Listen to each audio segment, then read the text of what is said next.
Halo guys, assalamualaikum warahmatullahi wabarakatuh. Balik lagi bersama gue Taufik di channel dari ketiga. Ya, di video kali ini sebenarnya ada simple, gampang-gampang susah.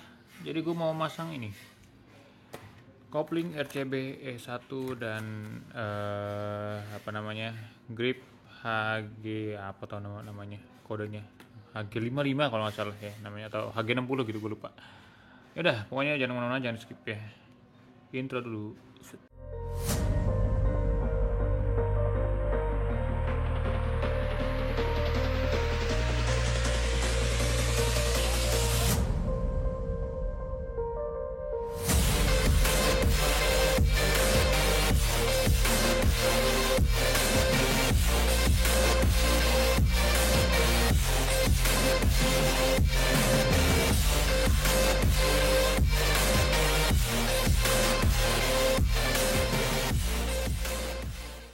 Oke, jadi sebelum kita pasang, ini bakal gua unboxing dulu ya.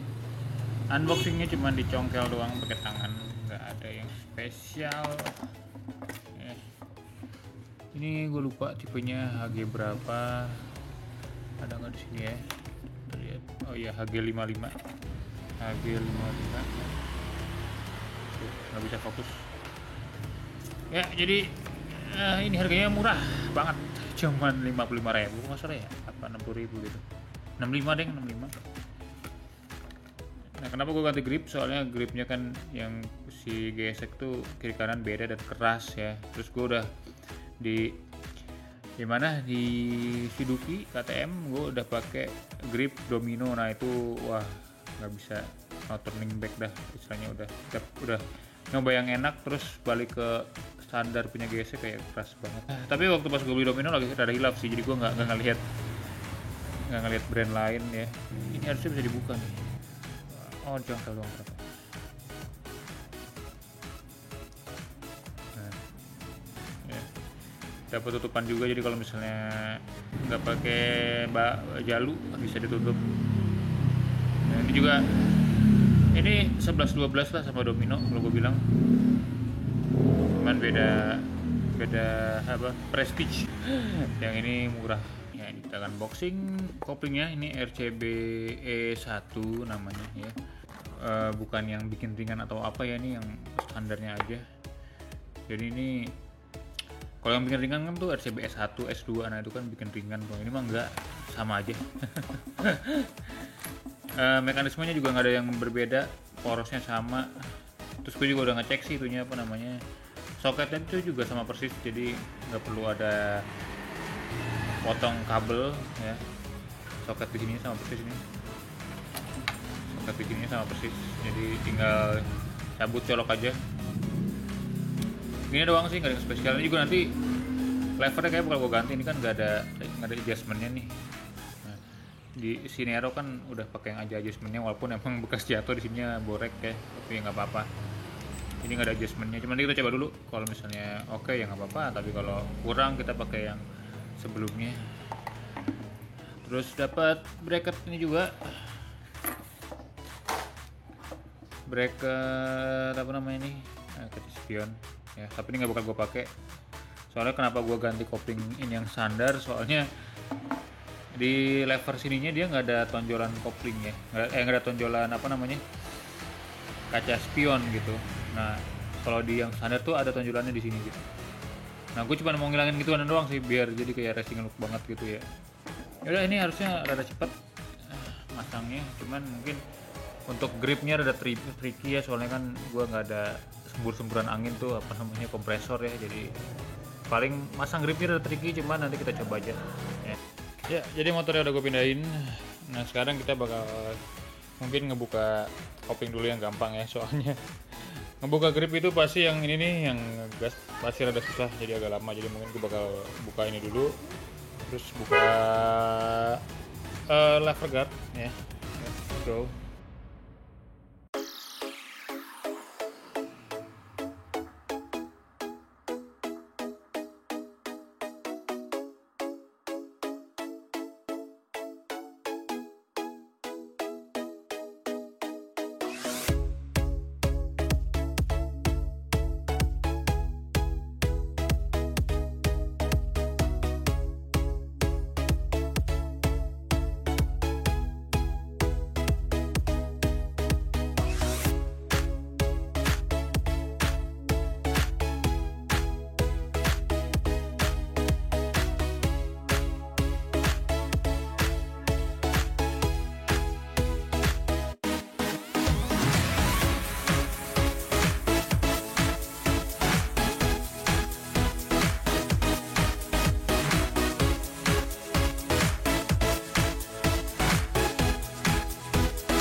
Oke guys, jadi alhamdulillah sudah pasang dan ternyata memang soketnya sama ya, cuman tadi pasti buka ada yang mental jadi rada kaget soalnya sebelumnya gue buka yang di RCB itu nggak mental ya, ternyata emang mental ada karetnya. Nah ini sebelum kita lanjut di setting ininya ada baiknya kita cek dulu kita cek dulu berfungsi apa enggak, terus ada engine check apa enggak, tapi harusnya nggak ada soalnya kita pakai kabel yang standar ya. Kalau misalnya kalian pakai kabel RCB itu kan itu bakal ngerogoh ke dalam nih, itu bisa jadi kadang-kadang ada beberapa orang yang setelah ganti kopling ginian dia langsung ada engine checknya nyala gitu, itu berarti ada yang salah gitu. Nah, sekarang kita coba dulu. Nah, alhamdulillah nggak ada engine checkan ya. Coba kita masukin gigi satu, oke. Netral, mantap. Dua, hilang itunya, emang suka gitu gesek ya. Netral lagi tuh, kalau kedua suka begitu emang ya. Satu, netralnya juga.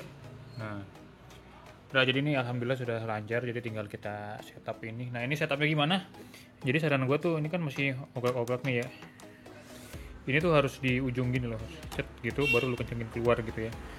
Jadi dia nggak ada main di sini gitu ya, jadi di sininya nggak oglak-oglak ya. Jadi ini harus ditarik ke keluar, terus ini dijauhin deh ininya. Ini dikencengin ke sini deh. Ini masih ada oglak dikit, harus pakai tang soalnya gue lagi sambil kamerain, jadi ini udah mendingan tuh, udah nggak ada oglak. Jadi kita tarik langsung kopling. Oke. Ini ternyata dari sini enak juga, maksudnya nggak perlu gue pakai yang lama lagi, nggak perlu pakai adjustmentnya aja. Ini udah ajib sebenarnya begini. Oh iya, satu lagi yang harus dipoin, jadi kalau udah pasang kopling nih udah tutup, terus jangan lupa dites belok dulu kiri kanan ya. Nah ini kan jadinya ini posisi nggak ketarik nih, jadi ketika kita belok-belokin tuh jangan sampai ketarik ya.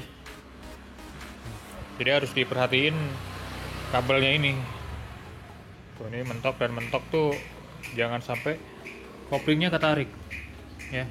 Itu aja sih yang dipoinin. Ya udah, sekarang kita bakal buka jalur dulu sama lever guard, terus baru kita buka hand gripnya ya.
Oh guys, alhamdulillah sudah kelar ya.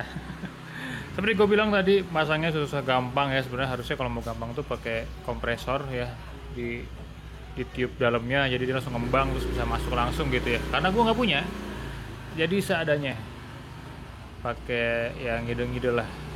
dengan kesabaran. Jadi kita overview dulu. Ini kopling yang tadi kita pasang pertama udah ada dites fungsi, ini udah gue tutup, terus udah ya memastikan tidak ketarik ya. Terus ini udah nggak ada tempat itu lagi, tempat apa namanya, tempat kaca spion nih. Ada mana dia? Nah, ada tempat kaca spion nih, kalau di yang standar. Nah, jadi kan ada gendut dikit itu ya, gue nggak suka. Jadi ganti cuman biar itu. Terus yang RCB-nya dari RCB-nya sebenarnya kita dapat yang ini ya, yang ada tempat spionnya. Nah, ini juga nggak gue pakainya yang lama yang clean. Jadi di sini benar-benar nggak ada lubang baut yang nggak kepasang gitulah istilahnya. Dan terus ini adalah hand gripnya ya, ini yang kiri lumayan ada gampang masangnya karena tidak ada berat-beratnya atau apa-apanya ya. Terus nah, grip yang kanannya itu lumayan udah susah dan ternyata ada beda dikit ya. Kayaknya semua hand grip begitu kayaknya. Nah, jadi di sini bisa kelihatan tuh plastiknya masih muncul ya. Sorry, fokusnya hilang. Nah, di duk juga sama, di duk plastik-plastik ini malah dipotong sama MWG ya supaya gripnya bisa masuk gitu ya. Tapi di sini gua enggak karena potongan gua pasti nggak rapi. Jadi ini begini aja. Terus ini makanya rada ngembang dikit nih. Ya. Fokusnya malah ke lantai. Nah, jadi ini rada ngembang dikit nih. Itu ngembang dikit tapi nggak nyangkut, ada gapnya masih. Itu kalau kelihatan masih ada gapnya. Dan ini juga sebenarnya bisa digeser sih, jadi ya aman lah, ini masih mantap. Cuman sayangnya tadi pas gua masukin ininya muter ke atas, jadi jadi biasanya kan logo RCB ini arah ke rider ya. Nah, cuman ini karena ini keputar ke atas ya udah, nih gua samain putar ke atas. Ya udah guys, mungkin itu aja videonya dari gua. Kalau baru mampir jangan lupa subscribe, kalau tandanya sekarang kamu di bawah. Terus yang suka dengan video ini silakan like. Yaudah, jadi kira-kira itu aja. Udah, gua tapi udah 33 lebih. Sampai jumpa di video berikutnya. Dadah.